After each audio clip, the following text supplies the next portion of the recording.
What's the best for creating details? Decals or real geometry? Let's chat.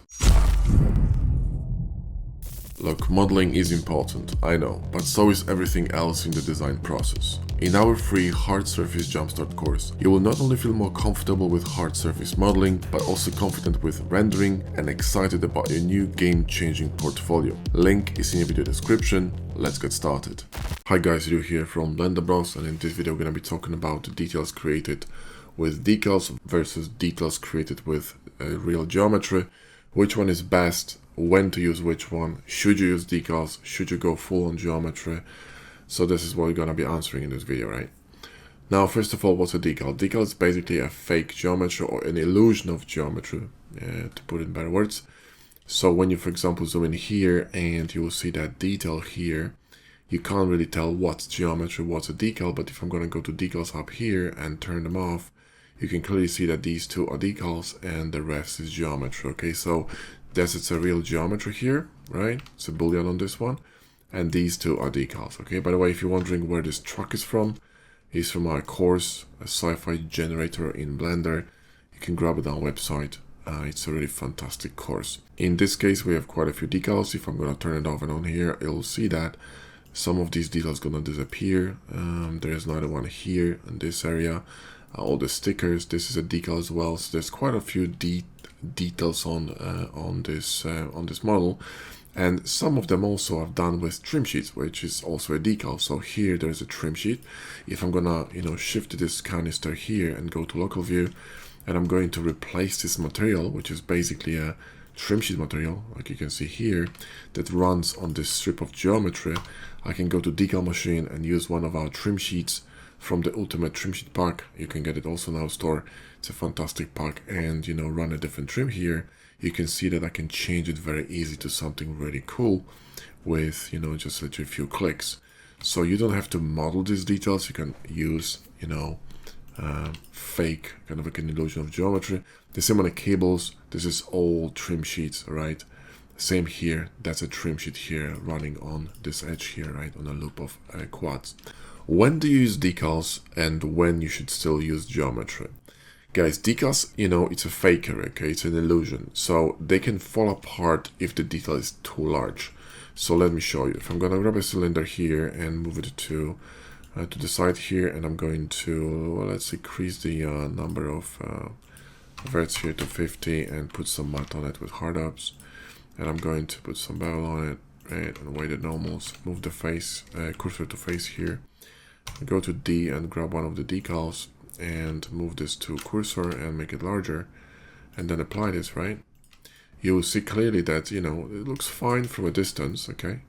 But look what happens when I'm going to kind of look at a really steep angle. It just falls apart. What you could do technically, you could increase the parallax. So you could go to adjust and press D and adjust the parallax of a decal to make it go deeper.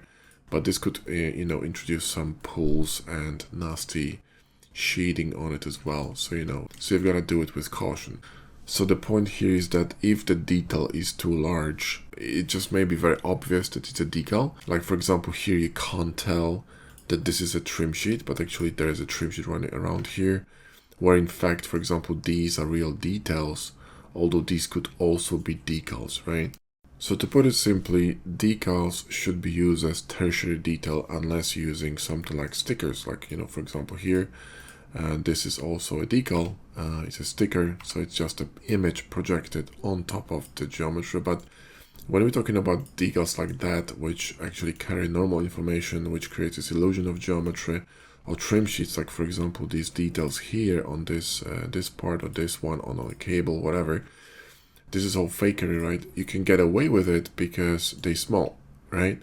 So it sells the kind of an intricacy of detail, and decals are fantastic for it, which is why we created, a massive pack that contains 460 or more decals and like 12, I think, trim sheets, which should be more than enough to texture anything that you want in terms of sci-fi. It contains all kind of screws, trims, bolts, even emissive decals, like for example that is a decal as well, because when I turn it on and off you see that it disappears. So this is really fantastic for creating this kind of a, small. Now, if you're creating game assets, you may want to push it a bit further, so to maybe like a smaller mid detail size. So for example, this element here, these kind of cuts could be technically created with a custom decal. But I went with geometry because, this wasn't a game asset, so I don't really care about poly count. But now you also have, Unreal Engine 5 and nanites, so it's not really that important anymore. You don't have to stress too much about a tris count when you're exporting models to game engines. As long as you can texture them, decently, you should be fine.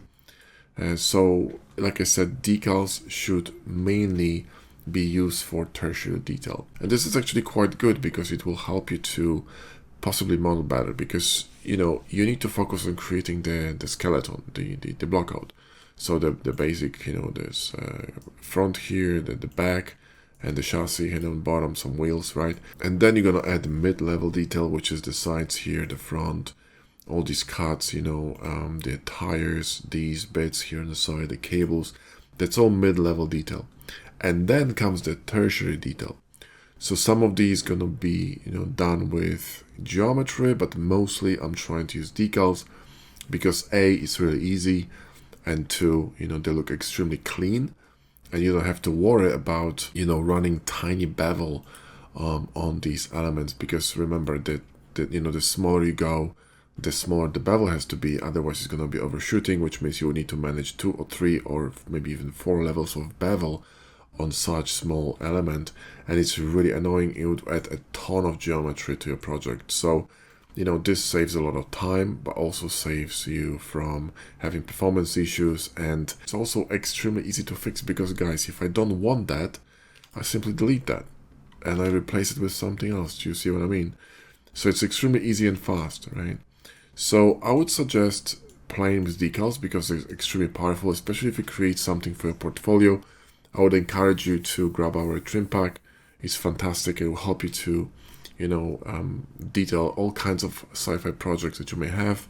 I'm using them all the time. They're absolutely fantastic. And if you use it with Decal Machine, which I recommend, link in the video description, it's going to be a breeze. You can also create your own decals, and then, you can, for example, use screws or some tiny vents without the necessity of creating them every time you run a new project, you see. So you save a shit ton of time doing that.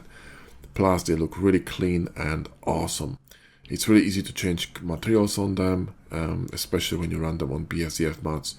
So it's a really, it's a blast, okay?